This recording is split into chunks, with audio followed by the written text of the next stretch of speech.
Assalamualaikum warahmatullahi wabarakatuh. Hai anak-anakku, gimana kalian kabarnya hari ini? Baik, Bu. Apa? Baik? Sehat? Iya. Alhamdulillah kalau misalnya kalian dalam keadaan baik dan sehat. Sebelumnya, Ibu mau nanya, apakah kalian masih tetap memperhatikan protokol kesehatannya? Masih. Alhamdulillah, harus tetap diperhatikan ya. Dari mulai mencuci tangan setelah kalian beraktivitas apapun dan juga memakai masker ketika kalian berada di luar rumah. Tuh. Sebelum kita mulai ke materi yang pertama tentang Khulafaur Rasyidin, kita berdoa bersama-sama terlebih dahulu ya. Berdoa dimulai. Selesai. Langsung aja ya ke materi yang pertama tentang Khulafaur Rasyidin. Dan alangkah lebih baiknya kalian mengetahui terlebih dahulu dari tujuan pembelajaran kali ini. Tujuan pembelajaran kali ini yaitu supaya kita bisa meneladani sifat-sifat baik dari seorang Khulafaur Rasyidin. Sebelumnya, Ibu mau nanya dulu nih, apakah kalian sudah tahu belum Khulafaur Rasyidin itu apa? Sahabat Rasul, Bu. Ya, betul. Bu, aku nggak tahu. Apa? Ada yang belum tahu? Oke, nggak apa-apa. Nanti sekarang Ibu jelasin nih buat kalian semua tentang Khulafaur Rasyidin. Dari mulai yang pertama itu tentang pengertian secara bahasa. Khulafaur Rasyidin itu berasal dari bahasa Arab yang mempunyai dua suku kata. Yang pertama khulafa dan ar-rasyidin. Khulafa itu adalah khilafah atau asal katanya itu khilafah yang mempunyai pengertian penguasa atau pemimpin. Sementara ar-rasyidinnya itu asal katanya dari rasyid ya, yang artinya betul, yang mendapatkan petunjuk dari Allah Subhanahu wa taala. Nah, sekarang kalian udah tahu kan Khulafaur Rasyidin secara pengertian bahasanya itu apa? Ya, alhamdulillah kalau misalnya kalian sudah pada tahu. Sekarang kita lanjut. Khulafaur Rasyidin atau sahabat yang termasuk ke dalam Khulafaur Rasyidin itu ada berapa sih? Ya betul, ada 4. Yang pertama itu adalah Sayyidina Abu Bakar As-Siddiq. Yang kedua itu adalah Umar bin Khattab. Yang ketiga itu adalah Utsman bin Affan. Dan yang keempat itu adalah Ali bin Abi Thalib. Betul, kalian pintar. Kita langsung lanjut ke materi tentang latar belakangnya. Kenapa sih ada Khulafaur Rasyidin? Gimana sih sebabnya? Latar belakang munculnya Khulafaur Rasyidin itu bermula ketika Nabi Muhammad SAW meninggal. Setelah Nabi Muhammad meninggal, kepemimpinannya kemudian digantikan oleh para sahabat melalui permusyawaratan. Nah, para sahabat tersebut yang kemudian nanti diberi sebutan sebagai Khulafaur Rasyidin. Dalam pengertiannya sudah dijelaskan oleh Ibu sebelumnya ya. Walaupun nanti pada akhirnya pemilihan Khulafaur Rasyidin itu dilakukan dengan cara permusyawaratan, namun pemimpin atau khalifah yang pertama dari Khulafaur Rasyidin itu sendiri tidak ditentukan secara langsung oleh Nabi Muhammad. Oleh sebab itu timbullah permasalahan dalam menentukan siapa pemimpin selanjutnya setelah Nabi Muhammad. Ditambah lagi dengan permasalahan kaum muhajirin dan juga kaum ansor merasa paling berhak dalam menentukan siapa penerus kepemimpinan setelah Nabi Muhammad. Di mana dalam permusyawaratannya tersebut, kaum muhajirin dan kaum ansor sama-sama mempunyai kandidat masing-masing. Di antaranya muhajirin mengusulkan Abu Bakar As-Siddiq, sementara kaum ansor itu mengusulkan Sa'ad bin Ubadah. Yang pada akhirnya permasalahan dalam memilih siapa orang yang pertama kali menjabat sebagai seorang khalifah diselesaikan oleh Umar bin Khattab dengan langsung memilih Abu Bakar As-Siddiq sebagai pemimpin yang pertama. Yang nanti sama Ibu akan disampaikan kenapa sih Umar bin Khattab itu langsung menunjuk kepada Abu Bakar As-Siddiq untuk menjadi seorang khalifah yang pertama setelah Nabi Muhammad SAW. Dan ini adalah alasan mengapa Umar bin Khattab langsung menunjuk kepada Abu Bakar As-Siddiq. Ibu kasih waktu mulai dari sekarang ya untuk memahami alasan kuat dari Umar bin Khattab. Gimana anak-anak, sudah? Langsung aja ya. Ya, yang pertama itu karena Abu Bakar merupakan orang yang pertama kali masuk Islam. Kemudian alasan kuat yang kedua itu karena Abu Bakar As-Siddiq pernah ditunjuk langsung oleh Nabi Muhammad untuk menjadi imam sholat. Kemudian lebih tahu dulu ya tujuan pembelajaran pada materi kali ini. Tujuan pembelajaran kali ini ialah yang pertama supaya kalian bisa mengenal lebih dekat siapa tokoh-tokoh dari Khulafaur Rasyidin, sekaligus supaya kalian bisa meneladani sifat-sifat baik dari pemimpin Khulafaur Rasyidin. Nah, sekarang kita langsung aja ya mulai ke biografi Khulafaur Rasyidin. Dari mulai yang pertama yaitu Abu Bakar. Abu Bakar As-Siddiq menjadi khalifah kurang lebih selama 2 tahun dari tahun 11 sampai 13 Hijriah atau 632 sampai 634 Masehi. Beliau diangkat secara langsung oleh Umar bin Khattab. Ibunya Abu Bakar itu bernama Ummu Khair, sedangkan ayahnya yaitu Abu Quhafah. Beliau wafat di usia 63 tahun pada hari Senin tanggal 23 Agustus 634 Masehi. Abu Bakar As-Siddiq dikenal sebagai pemimpin yang baik, cerdas, tawakal, berani, zuhud, ramah, wirai, kokoh pendirian, dan juga sabar. Selain dikenal sebagai pemimpin yang sangat baik, juga dengan kepribadian-kepribadian baik yang lainnya, Abu Bakar As-Siddiq juga mempunyai keutamaan yang harus kalian ketahui. Di antaranya yang pertama adalah beliau merupakan orang yang pertama kali masuk Islam. Yang kedua, beliau juga merupakan orang pertama yang mengimani Isra Mi'raj dan juga orang yang pernah menjadi imam sholat menggantikan Nabi Muhammad SAW. Sementara dalam kepemimpinan Abu Bakar, kekuasaannya itu bersifat sentralistik, legislatif, eksekutif, dan yudikatif. Juga hukum dipegang langsung oleh khalifah atau beliaunya sendiri. Selanjutnya kita langsung ke biografi Umar bin Khattab atau khalifah yang kedua dari Khulafaur Rasyidin. Dimulai dari yang pertama yaitu nama aslinya. Nama asli dari Umar bin Khattab ialah Umar bin Khattab bin Naufail bin Adi bin Abdul Uzza bin Riyah bin Abdullah bin Qurt bin Razah bin Adi bin Ka'ab bin Lu'ay Abu Hafs al-Adawi. Bapaknya bernama Hafsyah dan kemudian ibunya bernama Hantama bin Hisham bin Al-Mughirah. Kita lanjut ya ke kepribadian Umar bin Khattab. Secara fisik, beliau itu berperawakan tinggi besar. Pola hidupnya itu sangat sederhana dan juga sangat tawadu kepada Allah Subhanahu wa Ta'ala. Kalau secara fisik, beliau itu dikenal sangat tegas, apalagi dalam urusan agama. Selain daripada itu, beliau juga memiliki wibawa yang sangat besar. Nah, kalau sekarang kita lanjut ya, bagaimana Umar bin Khattab itu bisa menjadi pemimpin. Ya, betul. Sesuai dengan slide ini ya, Umar bin Khattab itu diangkat sebagai khalifah melalui penunjukan langsung atas dasar wasiat dari khalifah sebelumnya, yaitu Abu Bakar As-Siddiq. Sampai kemudian ia memerintah selama 10 tahun, yaitu dari tahun 13 sampai 23 Hijriah atau 634 sampai 644 Masehi. Sekarang kita lanjut ke khalifah yang ketiga yaitu Utsman bin Affan.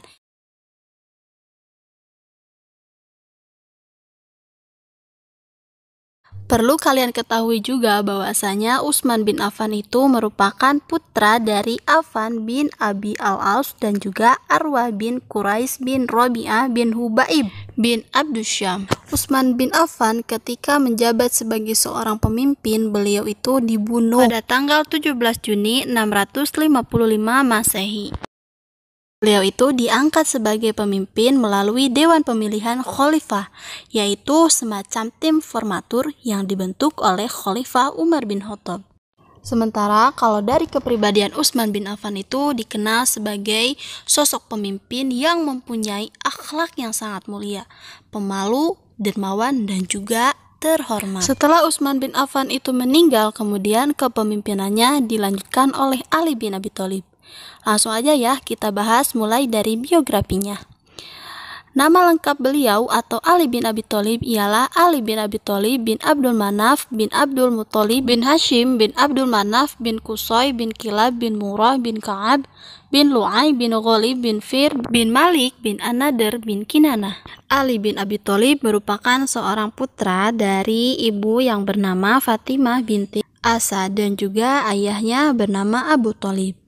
Beliau nantinya wafat karena terbunuh pada tanggal 29 Januari 661 Masehi atau bertepatan pada tanggal 21 Ramadan 40 Hijriah. Kita lanjut ya.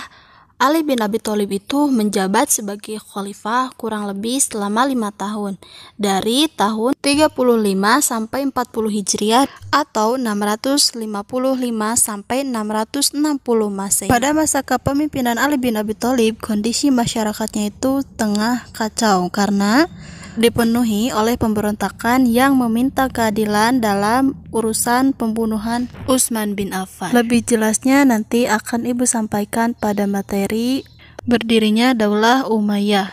Pembelajaran kali ini ialah supaya kalian bisa mengenal bagaimana jasa-jasa yang pernah ditorehkan oleh Khulafaur Rasyidin, sehingga rasa cinta kalian kepada Islam itu semakin bertambah.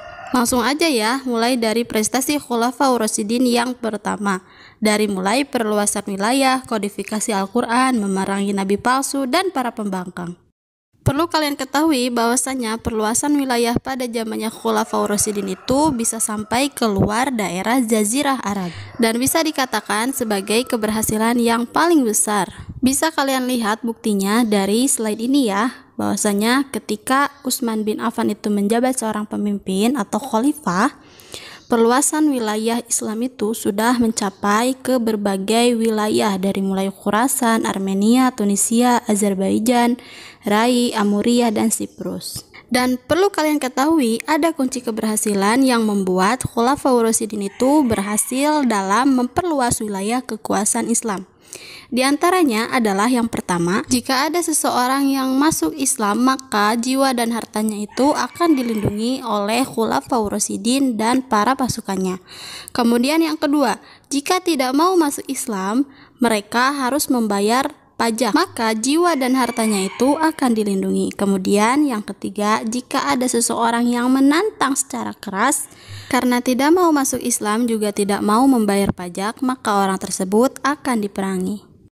Jauh sebelum zamannya Utsman bin Affan itu menjabat sebagai khalifah, atau tepatnya ketika Umar bin Khattab itu menjadi seorang khalifah, wilayah kekuasaan Islam itu sudah dibagi ke dalam 8 provinsi. Pencapaian yang dilakukan oleh Khulafaur Rasyidin selanjutnya yaitu mengkodifikasi Al-Quran.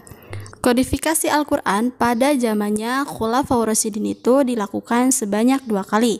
Yang pertama itu ketika zamannya Abu Bakar As-Siddiq. Yang kedua dilakukan pada zamannya Utsman bin Affan.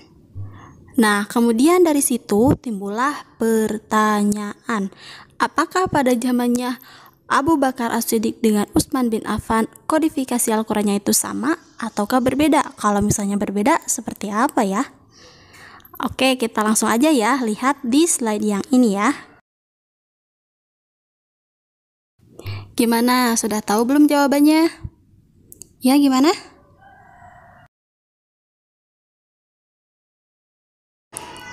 Ya betul, kalau pada zamannya Abu Bakar itu dilakukannya kodifikasi Al-Quran karena banyaknya para penghafal Al-Quran yang meninggal dalam peperangan. Sementara pada zamannya Utsman bin Affan itu dilakukan kodifikasi karena banyaknya perselisihan tentang tata cara baca dan susunan surat dalam Al-Quran. Selanjutnya yaitu memerangi nabi palsu. Suku Arab yang berasal dari Hijaz dan juga Nejaj menyatakan murtad dengan alasan mereka hanya memiliki perjanjian kepada Nabi Muhammad SAW saja. Tidak sedikit dari mereka kembali memeluk agama dengan tradisi lamanya, yakni menyembah berhala. Sehingga Khalifah Abu Bakar As-Siddiq memandang gerakan itu sangat berbahaya dan langsung memberikan ketegasan kepada mereka. Sebagian kaum murtad ada yang menerima ajakan damai dan kembali tunduk kepada hukum Islam, dan sebagiannya lagi ada yang diperangi oleh Abu Bakar As-Siddiq karena membangkang.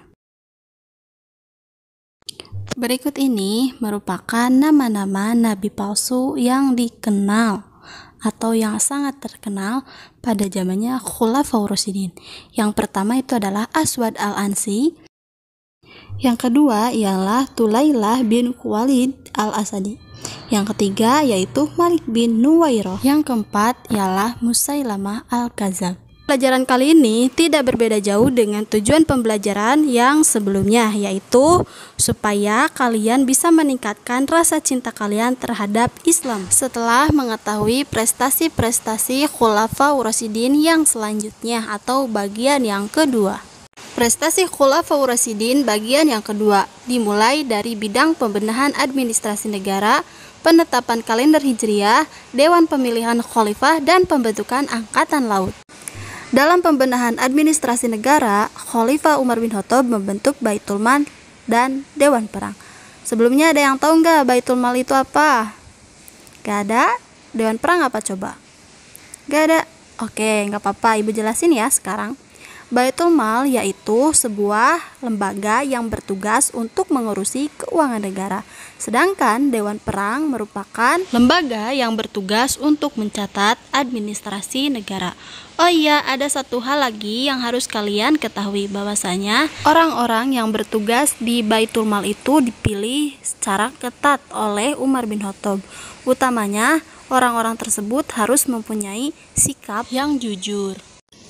Iya, ada satu lagi nih yang harus kalian ketahui juga, bahwasanya sistem penggajian kepada pegawai pemerintahan itu yang sekarang kita kenal atau yang sekarang bisa dijumpai awal mulanya dari Umar bin Khattab.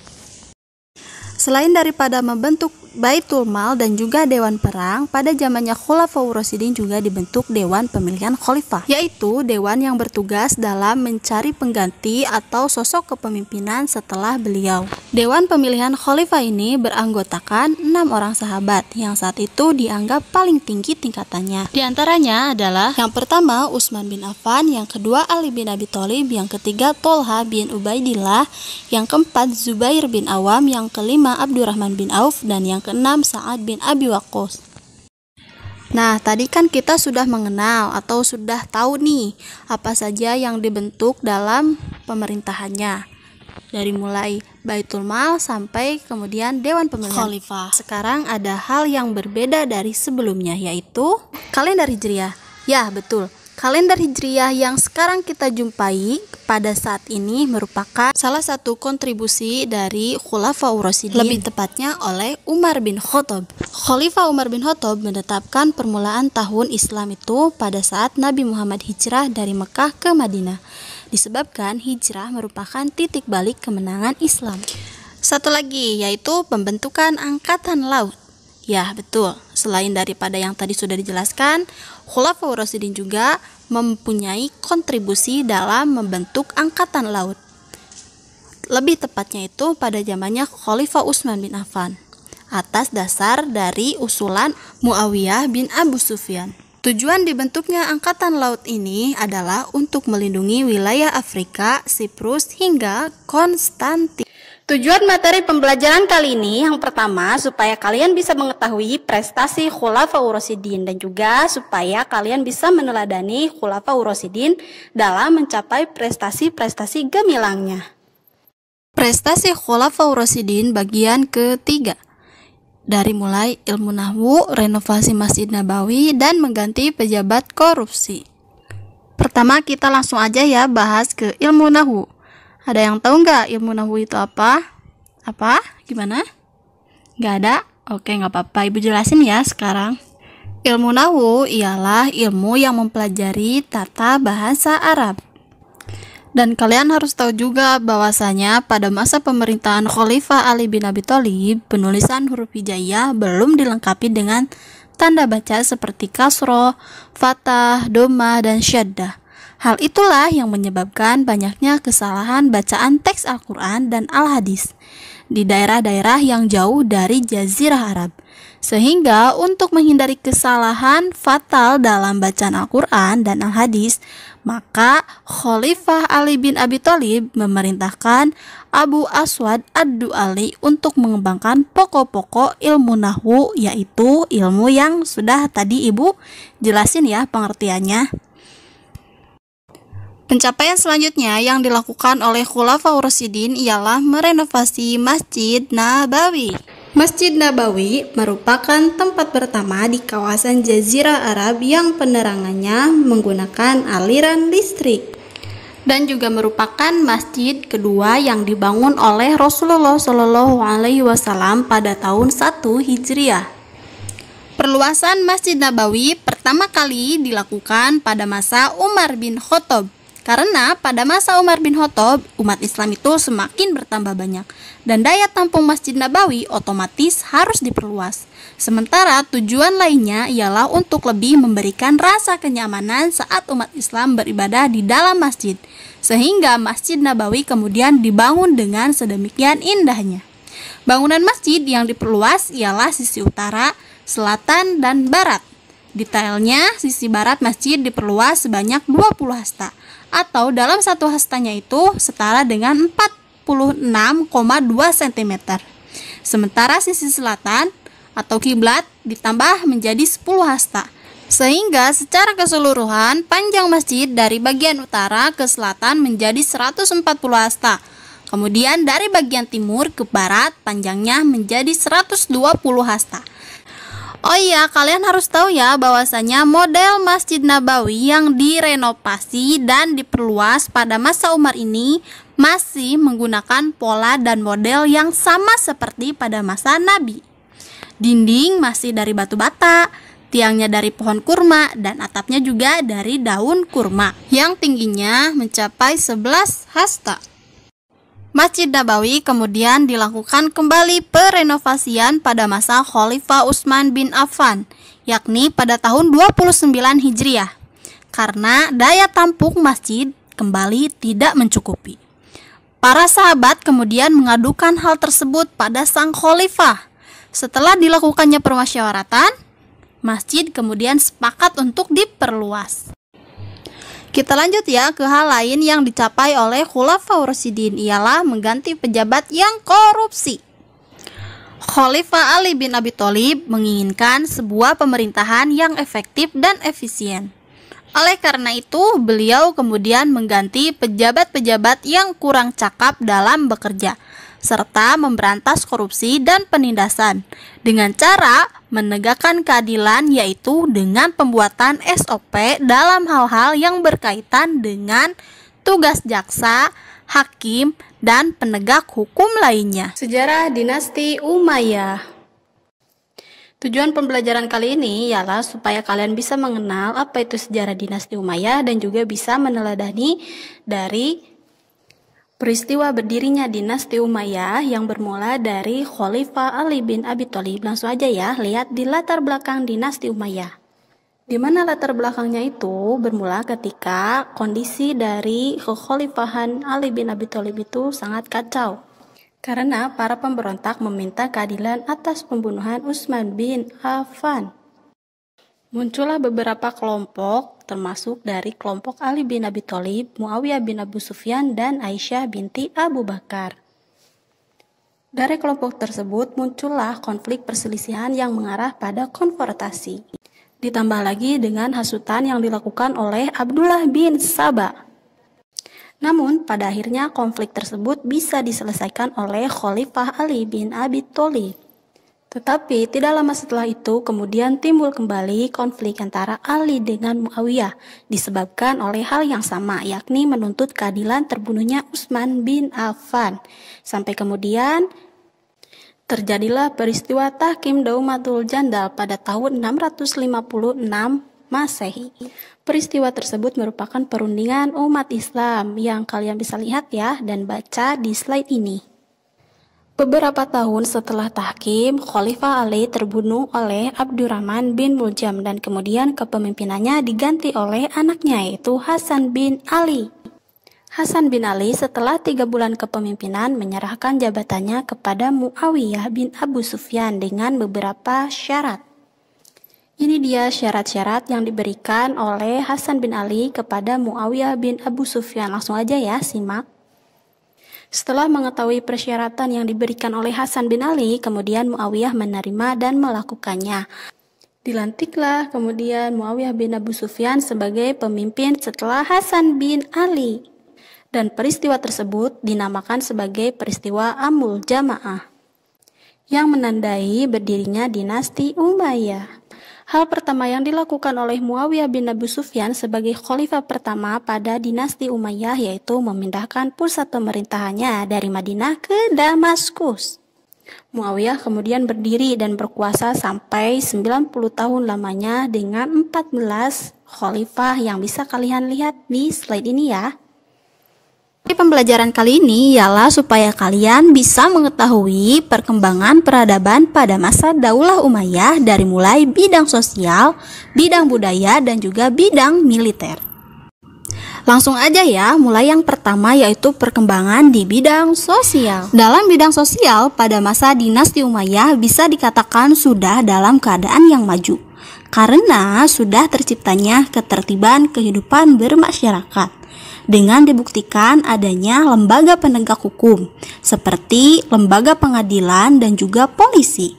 Selain daripada itu juga sudah terciptanya kemakmuran dan keadilan. Dan perlu kalian ketahui bahwasanya dinasti Umayyah itu sendiri sangat memperhatikan masyarakat dari kelas bawah atau golongan yang bawah, seperti gelandangan dan lain sebagainya. Bisa dikatakan bahwasanya masyarakat kelas bawah tersebut sangat dijamin atau diperhatikan secara baik oleh pemimpin atau khalifah dari dinasti Umayyah tersebut.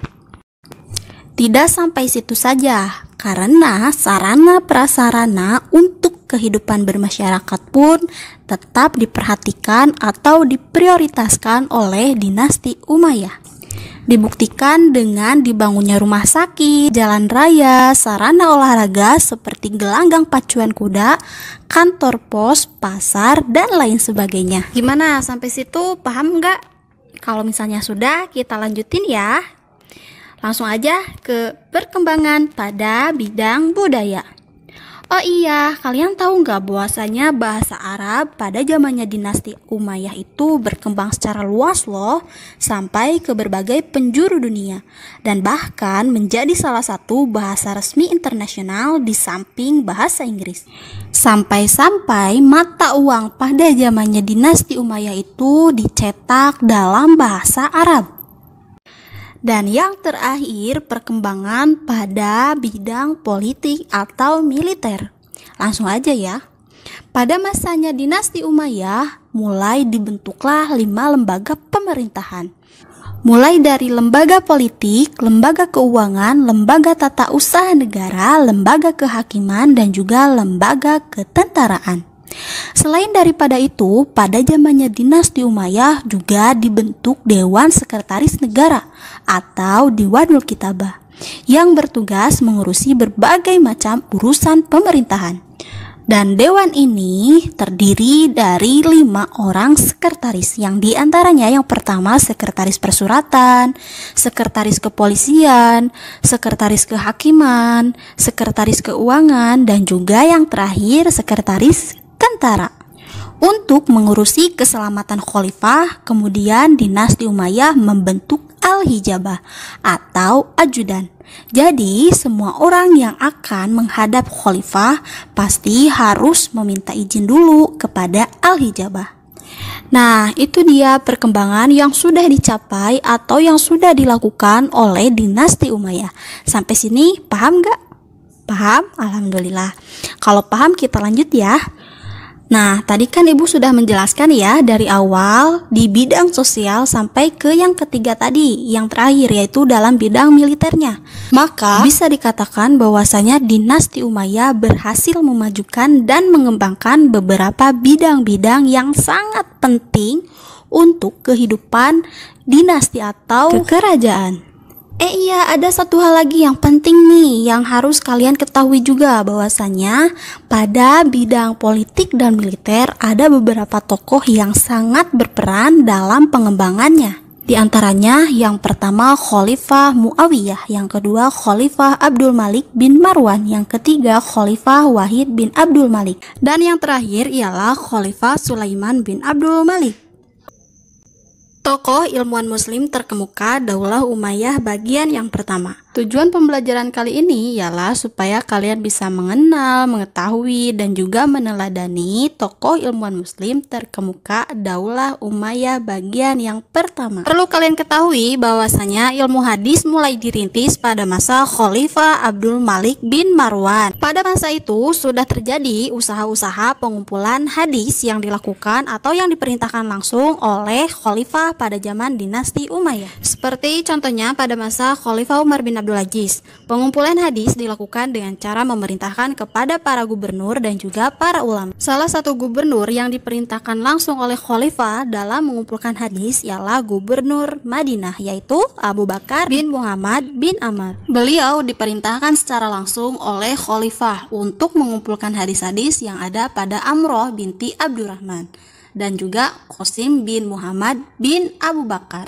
Harus kalian ketahui ya bahwasanya Amroh itu adalah anak angkat dari Siti Aisyah dan orang yang paling dipercayai untuk menerima hadis dari Siti Aisyah. Sekarang kita lanjut ya ke sosok atau tokoh yang dianggap sebagai pengumpul hadis yang pertama. Beliau adalah Abu Bakar Muhammad bin Muslim bin Ubaidillah bin Syihab Az-Zuhri. Kalian bisa lihat sendiri ya, ini dia sosok atau lukisan atau juga gambaran dari Abu Bakar Muhammad bin Muslim itu sendiri. Langsung kita bahas ya biografinya. Beliau mempunyai nama lengkap yaitu Muhammad bin Muslim bin Ubaidillah bin Abdillah bin Syihab bin Abdullah bin Al-Haris bin Zuhrah bin Kilab bin Murrah. Ibnu Syihab tinggal di Ailah yang merupakan sebuah desa antara Hijaz dan Syam. Selama 8 tahun lamanya, Ibnu Syihab Az-Zuhri tinggal bersama Sa'id bin Al-Musayyab di sebuah desa bernama Sya'bad atau di pinggir negara Syam. Dalam usaha untuk mengumpulkan hadis, beliau bekerja sama dengan para perawi yang dianggap ahli untuk dimintai informasi tentang hadis-hadis Nabi yang berceceran di tengah masyarakat Islam, untuk kemudian nanti dikumpulkan, ditulis, dan sampai dibukukan. Ada hal penting nih yang harus kalian ketahui dari sosok Az-Zuhri, bahwasanya ia merupakan seorang penghafal hadis dan menjadi rujukan ilmu pada zamannya. Reputasinya itu menyebar sehingga ia menjadi tempat berpaling bagi para ulama Hijaz dan juga Syams. Oh iya, ada perbedaan pendapat nih tentang kapan beliau atau Az-Zuhri itu sendiri dilahirkan. Seperti diantaranya Dahim dan Ahmad bin Soleh berpendapat bahwasanya Ibnu Syihab Az-Zuhri itu dilahirkan pada tahun 50 Hijriah. Sedangkan Khalifah bin Qiyad itu mengatakan bahwasanya beliau atau Az-Zuhri itu dilahirkan pada tahun 51 Hijriah. Dan ada juga loh yang berpendapat bahwasanya Az-Zuhri itu lahir pada tahun 56 dan 58 Hijriah. Nasab Az-Zuhri tersambung loh dengan nasab ayah Nabi Muhammad SAW, ialah Abdullah. Jika dirunut, nasab Nabi Muhammad itu dan Ibnu Syihab itu bertemu pada nama Kilab bin Murrah. Az-Zuhri kemudian meninggal pada saat umur 75 tahun atau bertepatan pada tahun 1240 Hijriah di Sya'ib-Zabad atau sebuah desa di daerah Syams. Kita lanjut ya ke periwayatan hadis dari Ibnu Syihab Az-Zuhri. Kalian bisa lihat sendiri ya di slide ini, langsung aja simak sendiri ya. Kalian penasaran nggak gimana sih pendapat dari para ahli hadis mengenai Az-Zuhri? Salah satu diantaranya ialah Imam Bukhari. Ia berpendapat bahwasanya sanad Az-Zuhri yang paling sahih. Konon ceritanya nih bahwasanya Ibnu Syihab Az-Zuhri itu sudah menghafal hadis kurang lebih sampai 2200 hadis. Kita lanjut ya ke ahli hadis berikutnya yaitu Abu Hurairah. Beliau merupakan seorang ahli hadis yang sangat masyhur dan paling banyak dalam meriwayatkan hadis-hadis Rasul. Menurut Imam Bukhari, tidak kurang dari 800 hadis yang dihafal oleh Abu Hurairah. Tempat asal Abu Hurairah. Abu Hurairah merupakan seorang sahabat Nabi yang lahir di daerah Ad-Daus, Yaman. Selanjutnya, keteladanan Abu Hurairah sebagai ahli ilmu hadis. Sahabat yang mulia ini terkenal sebagai sahabat yang banyak meriwayatkan hadis. Tercatat sampai sekitar 5.000 hadis yang diriwayatkan lewat jalurnya. Sahabat yang mulia ini diberikan umur yang panjang oleh Allah sampai mencapai 78 tahun. Ini dia merupakan lukisan dari Abu Hurairah itu sendiri. Oh iya, selain daripada para sahabat, para tabi'in juga berperan loh dalam pengembangan ilmu hadis. Sebagai berikut ya, kalian simak. Oke, sekarang yang terakhir nih, Ibu akan menjelaskan alasan mengapa sih harus adanya pembukuan hadis. Langsung aja ya, simak. Yang pertama, adanya kekhawatiran hilangnya hadis-hadis yang disebabkan karena meninggalnya para ulama di medan perang. Yang kedua, karena adanya kekhawatiran akan tercampurnya antara hadis-hadis yang sahih dan juga hadis-hadis yang palsu. Dan yang ketiga, semakin meluasnya daerah kekuasaan Islam sementara kemampuan para tabi'in antara satu dengan yang lainnya itu tidak sama, sehingga sangat diperlukan usaha kodifikasi hadis. Tokoh ilmuwan muslim terkemuka pada zamannya Daulah Umayyah bagian yang kedua, dari mulai bidang tafsir dan juga bidang fikih. Oh iya, sebelumnya Ibu mau ngejelasin dulu ya, tujuan dari pembelajaran kali ini ialah supaya mengenal dan mengetahui juga meneladani dari tokoh-tokoh ahli tafsir atau bidang tafsir dan juga bidang fikih pada zamannya Daulah Umayyah. Langsung mulai aja ya, dari yang pertama yaitu tokoh ahli di bidang tafsir. Oh iya, sebelumnya kalian tahu nggak tafsir itu apa? Nggak ada? Oke, nggak apa-apa, Ibu jelasin ya sekarang. Ilmu tafsir adalah ilmu yang dikhususkan untuk mengetahui kandungan ayat-ayat suci Al-Quran. Kalian tahu nggak bahwasanya penafsiran Al-Quran itu pertama kali dilakukan setelah Rasulullah Shallallahu Alaihi Wasallam wafat, atau tepatnya ketika masanya Ali bin Abi Thalib, Abdullah bin Abbas, Abdullah bin Mas'ud, dan juga Ubay bin Ka'ab. Mereka juga dianggap sebagai pendiri mazhab tafsir. Oh ya, tadi Ibu sudah menyebutkan ya, salah satu pendiri dari mazhab tafsir dalam Islam itu ialah Ubay bin Ka'ab. Nah, beliau itu merupakan ilmuwan dari bidang tafsir yang berhasil menafsirkan ayat-ayat Al-Quran berdasarkan langsung kepada Rasulullah atau bersandar langsung kepada Rasulullah lewat pendengaran dari beberapa orang atau pendiri atau ilmuwan tafsir yang lainnya. Dari usaha menafsirkan ayat-ayat suci Al-Quran tersebut, maka kemudian berdirilah beberapa madrasah-madrasah yang menunjang pengkajian tafsiran Al-Quran. Di antaranya ialah yang pertama Madrasah Makkah atau disebut juga sebagai Madrasah Ibnu Abbas yang melahirkan mufasir terkenal seperti Mujahid bin Jubair, Sa'id bin Jubair, Ikrimah Maula Ibnu Abbas, Taus al-Yamani, dan Atha bin Abi Robah. Yang kedua, Madrasah Madinah atau Madrasah Ubay bin Ka'ab yang menghasilkan pakar tafsir seperti Zaid bin Aslam, Abu Aliyah, dan Muhammad bin Ka'ab al-Quradi. Kemudian yang terakhir yaitu Madrasah Irak atau Madrasah Ibnu Mas'ud. Di antara murid-muridnya yang terkenal ialah Alqamah bin Qais, Hasan al-Basri, dan Qatadah bin Di'amah as-Sudi. Sekarang kita lanjut ke bidang fikih atau tokoh ahli dari ilmu fikih itu siapa aja ya? Langsung aja simak. Ada yang tahu nggak ilmu fikih itu apa? Nggak ada? Atau ada? Oh, ayah gimana? Ya, betul. Ibu lengkapin ya. Ilmu fikih ialah pedoman hukum dalam memahami masalah berdasarkan suatu perintah untuk melakukan suatu perbuatan atau perintah tidak melakukan suatu perbuatan dan memilih antara melakukan atau tidak melakukannya. Kemudian dasar pedoman pokok yang telah dibukukan disebut sebagai usul fikih. Dari pengkajian ilmu fikih tersebut kemudian lahirlah beberapa tokoh-tokoh ilmuwan muslim yang paling terkenal dalam bidang fikih.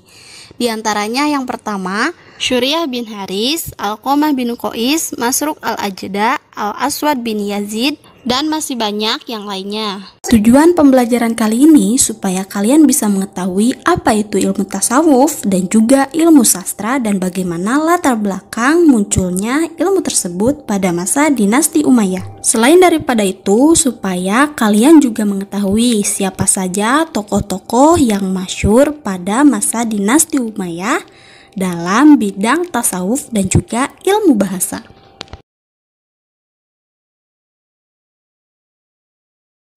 Tokoh ahli tasawuf.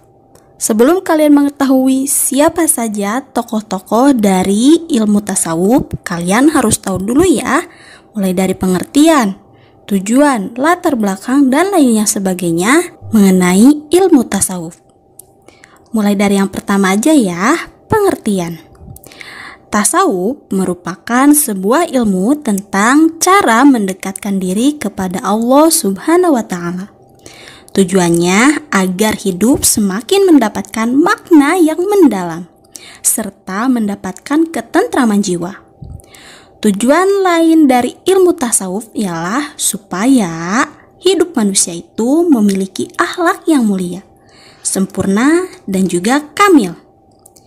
Oh iya, latar belakang dari ilmu tasawuf itu karena setelah umat semakin jauh dari Nabi, terkadang hidupnya tak terkendali, utamanya dalam hal kecintaan terhadap materi. Nah, sekarang kita lanjut ya ke tokoh dari ilmu tasawuf itu sendiri.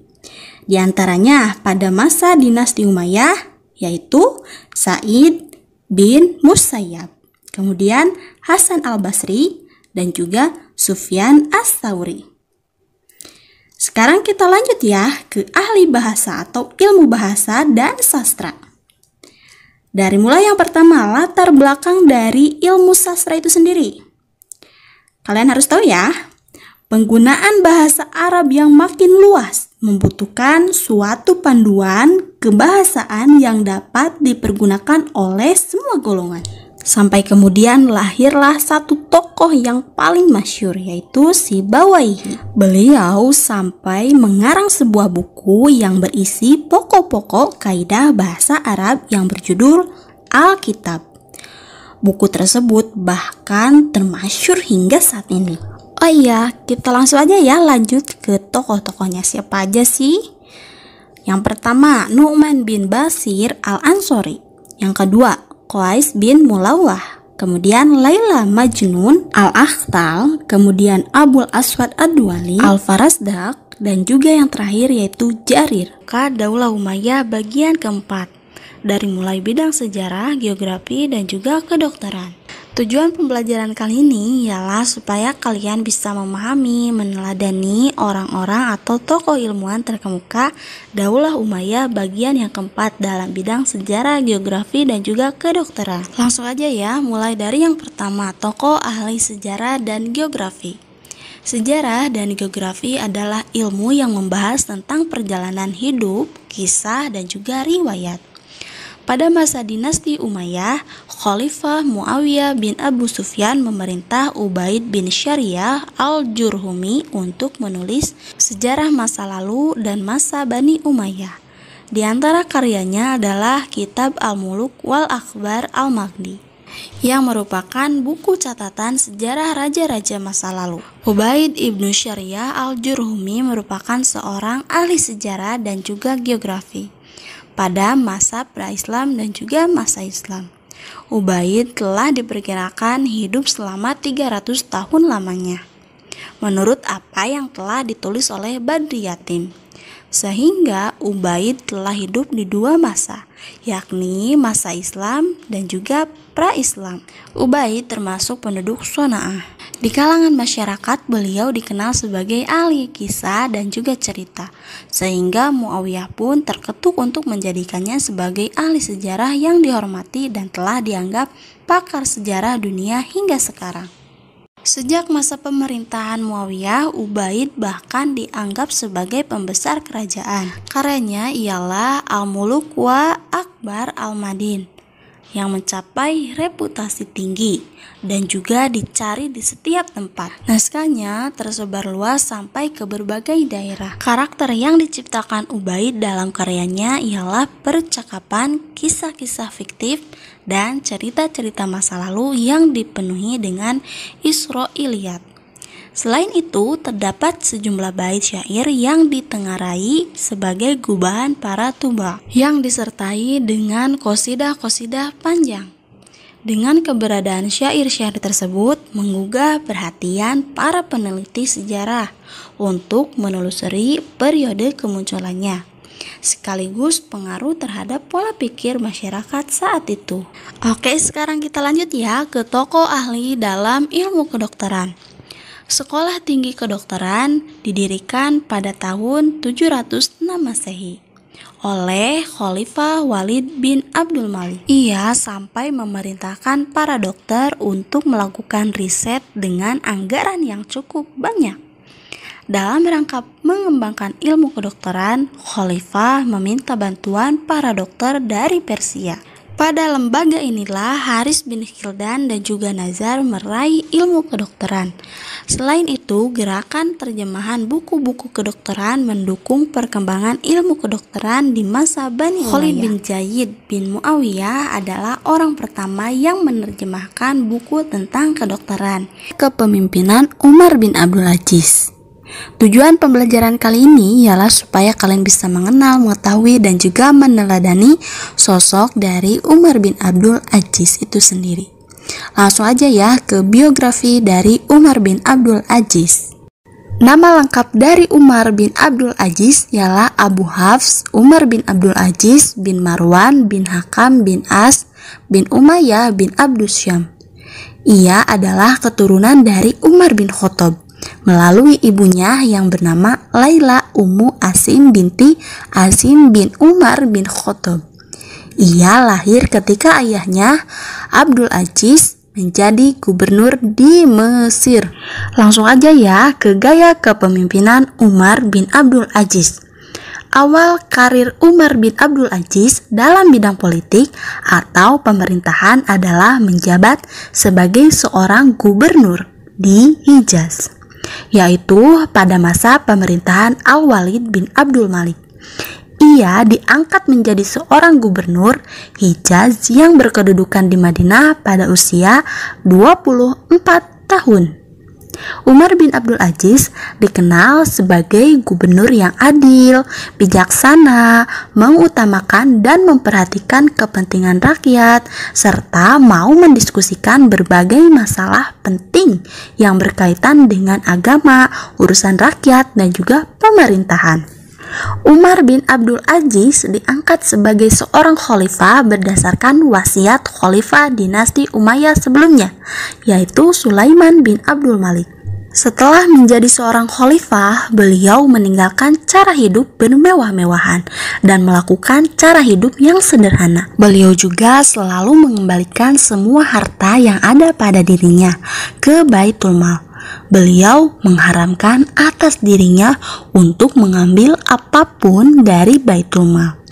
Usaha-usaha Khalifah Umar bin Abdul Aziz pada bidang agama dilakukan antara lain ialah yang pertama, menghidupkan kembali ajaran Al-Quran dan Sunnah Nabi Muhammad SAW.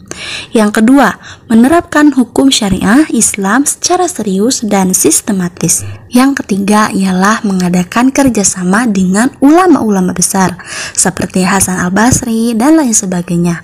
Kemudian yang keempat atau yang terakhir ialah memerintahkan kepada Imam Muhammad bin Muslim bin Syihab az-Zuhri untuk mengumpulkan hadis-hadis dalam bidang ilmu pengetahuan. Usaha yang sudah dilakukan oleh Umar bin Abdul Aziz adalah memindahkan sekolah kedokteran yang ada di Iskandaria atau Mesir ke Antakya, yaitu Turki. Selain daripada itu, beliau juga selalu berusaha untuk menerapkan prinsip politik yang menjunjung tinggi kebenaran dan juga keadilan yang lebih utama dari segalanya. Dengan cara melihat secara langsung cara kerja para gubernur dengan mengirim utusan ke berbagai negeri. Beliau juga tidak pernah sungkan untuk memecat seorang gubernur yang tidak taat menjalankan agama dan juga bertindak zalim terhadap rakyat. Selain daripada itu, beliau juga melakukan beberapa usaha dalam bidang ekonomi, antara lain sebagai berikut. Langsung aja ya, simak.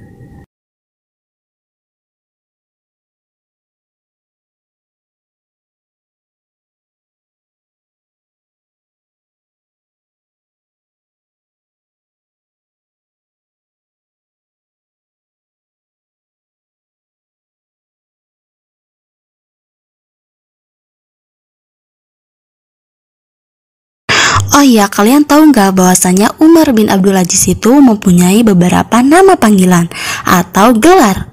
Di antaranya Abu Hafs, Umar II, dan Khulafaur Rasyidin yang kelima. Tujuan materi pembelajaran kali ini ialah supaya kalian bisa mengetahui kesolehan dari Umar bin Abdul Aziz, sekaligus supaya kalian bisa meneladaninya ya.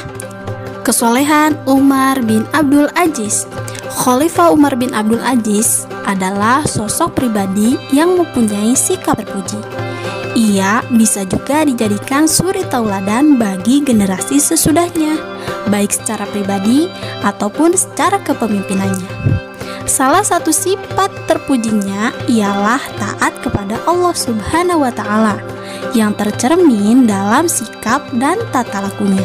Oh iya, kalian tahu nggak bahwasanya sejak dari kecil Umar bin Abdul Aziz itu sudah diajarkan ilmu pengetahuan agama dan juga cara pengamalannya.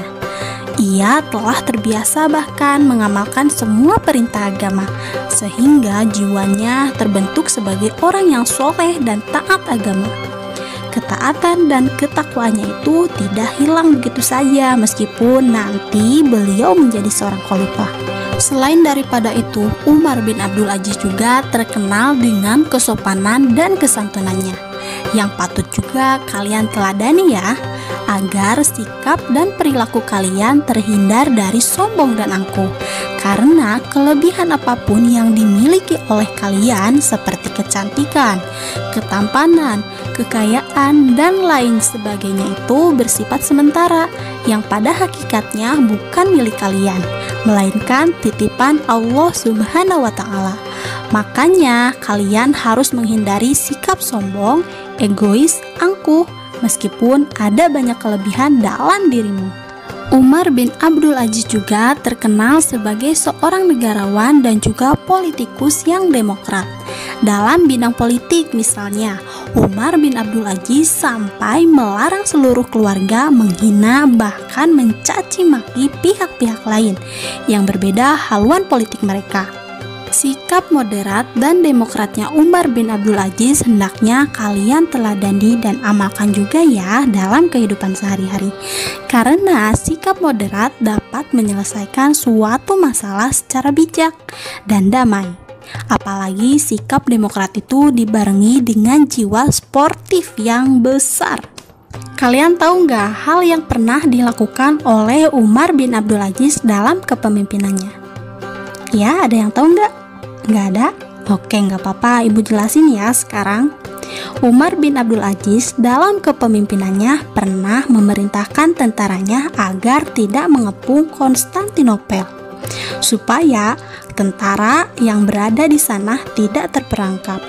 Demikianlah kelembutan hati dari Umar bin Abdul Aziz, sehingga meskipun Bizantium pernah menyerang bahkan membunuh tentara Islam, namun jiwa pemaafnya seakan-akan tidak rela musuhnya itu mati dalam penderitaan. Nah, hati yang lembut dan juga jiwa pemaaf dari sosok Umar bin Abdul Aziz itu hendaknya juga dimiliki oleh kalian ya sebagai orang muslim. Mulai dari sekarang kalian harus belajar ya, tanggap dan peduli terhadap kesusahan juga penderitaan orang lain. Selain daripada itu, kalian juga jangan sampai nih menjadi seseorang pendendam. Kita lanjut ya ke prestasi Khalifah Umar bin Abdul Aziz. Masa pemerintahan dari Umar bin Abdul Aziz itu bisa dikatakan sangat singkat ya, karena hanya berlangsung selama 3 tahun saja.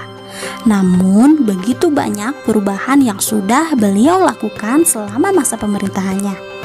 Berbagai perbaikan sudah pernah dilakukan oleh Umar bin Abdul Aziz, seperti contohnya perbaikan lahan pertanian, penggalian sumur baru, penginapan bagi musafir, dan lain-lain. Selain daripada itu, beliau juga membangun sarana pelayanan umum. Prestasi lainnya yang pernah dicapai oleh Umar bin Abdul Aziz diantaranya yang pertama adalah kodifikasi hadis. Usaha kodifikasi hadis itu dilakukan oleh Khalifah Umar bin Abdul Aziz karena banyaknya syuhada penghafal hadis yang meninggal di medan perang, dan juga banyaknya hadis maudhu atau palsu yang beredar di masyarakat, yang semakin membuat rancu mana hadis yang sahih dan tidak. Selanjutnya, hal yang pernah dilakukan oleh Umar bin Abdul Aziz ialah menghapus diskriminasi pada kaum Mawali. Seperti yang diketahui, yaitu sebelum masanya Umar bin Abdul Aziz muncul beberapa fanatisme yang berlebih atau yang dikenal sebagai Arabisme, yang disertai penghinaan terhadap kelompok lain yang memunculkan konflik. Sehingga bisa disimpulkan bahwa setiap ketetapan yang diambil Khalifah Umar bin Abdul Aziz dilatar belakangi oleh berbagai hal yang ada di sekitarnya. Oke, cukup sekian materi pembelajaran kali ini. Ibu harap kalian bisa mengerti, memahami, dan juga memaklumi atas segala kekurangan yang ada pada materi pembelajaran kali ini. Terima kasih. Wassalamualaikum warahmatullahi wabarakatuh.